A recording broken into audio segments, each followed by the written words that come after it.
నమస్తే. ఇన్నాళ్ళు నన్ను సపోర్ట్ చేస్తూ, ఎంకరేజ్ చేస్తూ మీ ప్రేమని నాకు అందిస్తున్న ప్రతి ఒక్కరికి కృతజ్ఞతలు. అలాగే ఈ వీడియో కూడా ఖచ్చితంగా మీకు ఉపయోగపడుతుంది. లైక్, షేర్ అండ్ సబ్స్క్రైబ్ చేసి మీ సపోర్ట్‌ని నాకు అందించండి. అలాగే ఈ వీడియో పట్ల మీకున్న అభిప్రాయాన్ని కామెంట్ సెక్షన్‌లో కామెంట్ చేసి తెలియజేయండి. ఇప్పుడు వీడియోని చూద్దాం. నమస్తే, వెల్కమ్ టు అవర్ ఛానల్. నేను పద్మిని. ప్రస్తుతంతో పాటు ప్రముఖ ఆధ్యాత్మికవేత్త, ప్రముఖ న్యూమరాలజిస్ట్ లక్ష్మీ నరసింహస్వామి ఉపాసకురాలు శ్రీమతి స్రవంతి గారు మనతో పాటు ఉన్నారు. మాట్లాడదాం. నమస్తే అక్క. నమస్తే పద్మిని. అక్క, బహుళపక్ష అష్టమి వచ్చేస్తోంది. అయితే అది శనివారం నాడు వస్తోంది. విశేషంగా శనివారం అష్టమి, కాలాష్టమి. ఈ కాలాష్టమిని డెఫినెట్ గా ప్రతి అష్టమికి కూడా చెప్తూ ఉన్నారు. ప్రత్యేకమైన తిథులు అస్సలు మిస్ కాకుండా పౌర్ణమి, అమావాస్య, ఏకాదశులు, చవితి, అలాగే అష్టమి ఖచ్చితంగా చెప్పుకుంటున్నాం కాబట్టి చెప్పటక్క ఈ అష్టమిని ఎట్లా వినియోగించుకోవచ్చు. అయితే టైం విషయంలో ఒక డౌట్ కూడా వస్తుంది. రాత్రి వరకు ఉంది కదా సప్తమి, ఎలాగా ఆ రోజే సాటర్డే ఎట్లాగో దాని గురించి కూడా ఒకసారి చెప్పండి. అయితే మనం ఏ తిథిని చూసుకున్నా కూడా కొన్ని సూర్యోదయం ఉన్నప్పుడు ఉండాలి, కొన్ని తిథులేమో చంద్రోదయానికి ఉండాలి అని చూసుకుంటాం. ఇప్పుడు చవితి మామూలుగా మనం వినాయక చవితి అనుకో పొద్దున పూట ఉండాలి అని చూసుకుంటాం కదా. వినాయక చవితి చేసేటప్పుడు మార్నింగ్ అవర్స్ లో చవితి ఉండాలి అనేది కంపల్సరీగా ఉండాలి. మనకి పూజ చేసుకునే టైంకి చవితి ఉండాలి. అలాగే మనం సంకటహర చతుర్థి చేసుకున్నాం అనుకో సాయంత్రం పూట ఉండాలి ఖచ్చితంగా, చంద్రుడికి సంబంధించి ప్రదోషంలో ఉండాలి. అయితే ఇలా అష్టమి వచ్చినప్పుడు మాత్రం నిషేధి కాలంలో అంటే రాత్రి పూట అష్టమి ఉంటే చాలా మంచిది. అంటే రాత్రి మొత్తం వ్యాప్తి ఉన్నది చాలా మంచిది అని చెప్పి. ఎందుకు అని అంటే ఇక్కడ కూడా అష్టమి రోజు కూడా చంద్రుడిని ఇంపార్టెన్స్ గా తీసుకుని చెప్తాం అనమాట. ఏ తిథికైనా కళ్ళలు మారడం అనేది చంద్రుడికి పరిపాటిగా ఉంటుంది. అంటే అష్టమి రోజు మాత్రం 2 అష్టములకి ఒకేలా ఉంటాడట చంద్రుడు. కాబట్టి అష్టమి తిథి చాలా ఇంపార్టెంట్ అయినది అని చెప్పి మనం తెలుసుకోవాలి. ఇక్కడ కూడా ఎందుకు అష్టమి ఇంపార్టెంట్ అంటే చంద్రుడికి సంబంధించి ఆయన ఒకలానే ఉంటాడు కాబట్టి, సమంగానే ఉంటాడు కాబట్టి ఇక్కడ కూడా మనం నిషేధి టైంలో మనకి అష్టమి ఎక్కువగా ఉన్నప్పుడు పూజ చేసుకుంటే చాలా మంచిది. సో సాటర్డేనే చేసుకోవాలి. సాటర్డే 27వ తారీఖు. ఇక్కడ చూసుకుంటే శనివారం నాడు మనం శివుడికి మరో రూపమైన కాలభైరవుణ్ణి పూజించుకోవడం అనేది పరిపాటి. అయితే కాలభైరవుణ్ణి పూజిస్తే, రాత్రి వేళల్లో పూజిస్తే కనుక ఎక్కువగా మనకి ఇంకా మంచి ఫలితం అనేది ఉంటుంది అని కూడా చెప్తారనమాట. అంటే మీరు ఈ టైంకే పూజ చేయండి అట్లా ఉండకుండా కొంచెం 9 8:30 ఆయన చదువుకుంటే చాలా మంచిది. ఏదో రాత్రిపూట చదివేసుకుంటే ఏదో మనము వామాచారం చేసేస్తున్నట్టుగాను లేకపోతే తాంత్రిక పూజలు చేసేస్తున్నట్టుగాను ఫీల్ అవ్వడం అనేది పొరపాటు. లింగోద్భవం నిషేధి కాలంలో రాత్రి అర్ధరాత్రి 12ంటికి జరిగింది. అది వామాచారం అనకూడదు కదా. అదే దయచేసి దాన్ని అయితే అనకండి. అలా అన్నమాట. కాబట్టి ఏ టైంలో అయితే మనం చేసుకుంటే అత్యంత పుణ్య ఫలితం అనేది మనకు ఉంటుందో, బాధలన్నీ తొలగిపోవాలి. మనిషి సంతోషంగా ఉన్నప్పుడు దేవుణ్ణి ఇంకొంచెం ఎక్కువగా పూజించుకోవచ్చు అని అంటే ఇప్పుడున్న బాధలన్నీ తీరిపోవాలి. కాలభైరవుణ్ణి ఎవరెవరు పూజించాలి?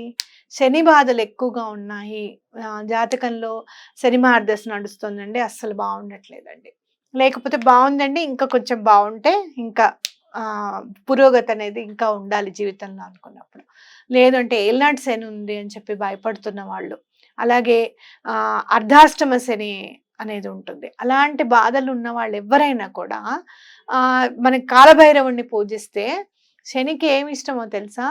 శివుణ్ణి పూజించడం అంటే చాలా ఇష్టం ఆయనకి, శని భగవానుడికి. కాబట్టి కాలభైరవుణ్ణి పూజిస్తే, అందులో అష్టమి నాడు శనివారం వచ్చింది కాబట్టి మీకు శని త్రయోదశి ఎంతైతే ప్రాముఖ్యంగా ఉంటుందో శనివారం వచ్చిన అష్టమి కూడా అంతే ప్రాముఖ్యతను తీసుకొని మనము పూజించుకోవాలన్నమాట. మరి కాలభైరవుణ్ణి పూజించాలి అని అంటే మనకి బాగా అలవాటైనది కూష్మాండ దీపం. మీరు పొద్దునంతా ఉపవాసం ఉండే రాత్రి కూష్మాండ దీపం వెలిగించినా కూడా చాలా మంచిది. మాకు కుదరదండి, మాకు పొద్దున్నే ఉంటుంది, రాత్రి వరకు మేము జాబ్స్కి వెళ్తాము, లేకపోతే ఇబ్బంది అవుతుంది అనుకుంటే మీరు పొద్దున పూటైనా వెలిగించుకోండి. మరి అష్టమి లేదు కదక్క, పర్వాలేదా? అంటే శనివారం నాడు దీపం వెలిగించామన్న తృప్తి ఒకటి ఉంటుంది. రాత్రి పూట ఉంది కదా అష్టమి అని అన్నప్పుడు ఆ పొద్దున్నంతా కూడా మనం ఆయన స్మరణలో గడుపుతాం కాబట్టి రాత్రి ఏదైనా చదువుకున్నా పర్వాలేదు మీరు ఆఫీస్ నుంచి వచ్చేసి. కాకపోతే కూష్మాండ దీపం పెట్టినప్పుడు మాత్రం ఉపవాసం ఉండాలి, అన్నం తినకూడదు. ఖచ్చితం, అది మాత్రం ఖచ్చితంగా అన్నం తినకూడదు అనమాట. కాబట్టి అంటే అస్సలు చేయకుండా ఉండేదానికంటే ఇది ఏదో better. కొంచెం చేస్తే బెటర్ కదా అని అవును. చెప్తున్నా. సరే మీకు కూష్మాండ దీపం కుదరలేదనుకోండి, ఉమ్. చక్కగా కొబ్బరి ఉంటుంది కదా, ఎండిపోయిన కొబ్బరి కుడక. కుడకలు అంటారు. ఆ కుడకలో చక్కగా నువ్వుల నూనె వేసి దాంట్లో కూడా దీపం పెట్టుకోవచ్చు. బ్యూటిఫుల్. ఎలా పెట్టుకోవాలక్క? ఒక ప్లేట్ కుడక ఒక నవధాన్యాలు వేసేసి ఆ కుడకని దాని మీద పెట్టేసి నువ్వుల నూనె వేసేసి దీపాలు పెట్టడమే. కుడకకు పసుపు ఏమైనా రాయాలా? మన పైన రాసుకోవడమే. నేను లోపల మామూలుగా ఊరికనే అంటించినట్టుగా అంటిస్తాను కానీ మరీ పూసేయను. అంటే ఎక్కువగా పసుపు ఏం పెట్టను. ఎందుకంటే దీపం ఒక్కొక్కసారి ఒత్తంతా ఘృతం అవుతుంది అనమాట. ఘృతం అయినప్పుడు ఈ పసుపు కూడా దాంట్లో ఇదైపోతుంది కదా అన్న ఉద్దేశంతో కొద్దిగా మామూలుగా నీళ్ళగానే పసుపుని రాసుకొని పెడతాను అనమాట. బొట్లు అవి మీరు పైన బాగా రాసుకొని బొట్లు చక్కగా పెట్టుకోవచ్చు. మీకు నిండుగా ఉండాలి, చాలా ఇష్టం అన్నప్పుడు మీరు ఇంకా నిండుగానే రాసుకోవచ్చు. మన హోమంలో వాటిల్లో పసుపు కుంకుమ ఎలా అయితే సమర్పిస్తామో అలానే అనుకొని చేసుకోవచ్చు అన్నమాట. రైట్. ఇక ఈ పూజలు ఇవన్నీ పక్కన పెట్టి డెఫినెట్ గా ఒక స్విచ్ వర్డ్ రూపంలో కూడా ప్రతి దానికి అందిస్తూ ఉన్నారు మీరు. పూజ చేయలేమండి, ఇంట్లో ఒప్పుకోలేని రకరకాల పర్స్పెక్టివ్స్ అనుకోవచ్చు, లేకపోతే రకరకాల పరిస్థితులు ఎగ్జాక్ట్ గా చెప్పాలంటే.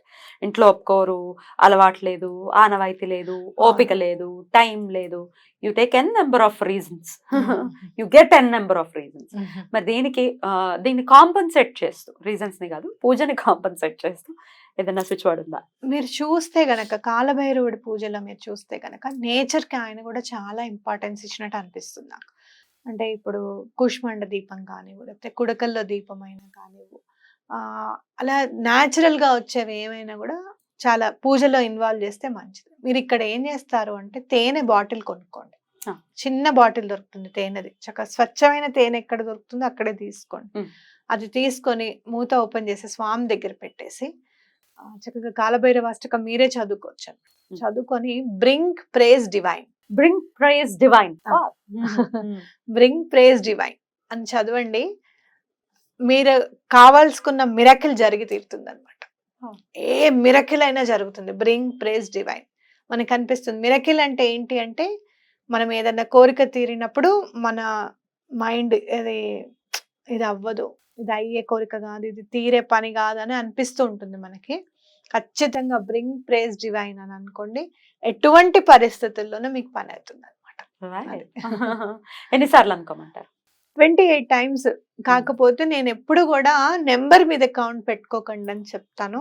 మీ ఇష్టం, ఇంకా మనస్ఫూర్తిగా మీరు ఎన్నిసార్లు చదవగలిగితే అన్నిసార్లు చదవండి, తప్పకుండా పని అవుతుంది అనమాట. అద్భుతం. కాలభైరవ అష్టకం ఒకవేళ చదవటం రాకపోతే విని తర్వాత చదువుకోవచ్చు. వినొచ్చు, తప్పేం లేదు, వినొచ్చు. రైట్. మెరకిల్ జరుగుతుంది అని అంటున్నారు కాబట్టి డెఫినెట్ గా అట్లాంటి మెరకిల్స్ జరగాలి. డెఫినెట్ గా జీవితాలు మారాలి, కష్టాల్లో ఉండకూడదు మన వాళ్ళు. హ్యాపీ లైఫ్ ని లీడ్ చేయాలని మనస్ఫూర్తిగా కోరుకుంటూ thank you so very much అక్క. నమస్తే. నమస్తే.